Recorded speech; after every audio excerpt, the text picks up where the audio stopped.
এনসিপির আহ্বায়ক নাহিদ ইসলাম সহ অন্যান্য নেতাকর্মীদের নিয়ে ফেসবুকে ট্রল করায় দিনাজপুরের অতিরিক্ত পুলিশ সুপার মোহাম্মদ মোশফেকুর রহমানকে প্রত্যাহার করা হয়েছে।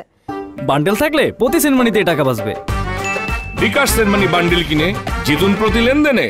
এর আগে তাকে গ্রেপ্তার ও প্রত্যাহারের দাবিতে বুধবার রাত ৮টা থেকে পুলিশ সুপার কার্যালয়ের সামনে বিক্ষোভ করেন বৈষম্য বিরোধী ছাত্র আন্দোলনের নেতাকর্মীরা। বিক্ষুব্ধরা জানান, গোপালগঞ্জের হামলার ঘটনায় বৈষম্য বিরোধী ছাত্র আন্দোলনের শীর্ষ নেতা ও এনসিপির আহ্বায়ক নাহিদ ইসলাম সহ কেন্দ্রীয় নেতাদের নিয়ে কুরুচিপূর্ণ ও বিভিন্ন হাস্যরসাত্মক পোস্টের মাধ্যমে আন্দোলনকারীদের অপমান ও উপহাস করেন তিনি। আন্দোলনের মুখে রাতেই এএসপি মোশফেকুর রহমান প্রত্যাহার করা হয়।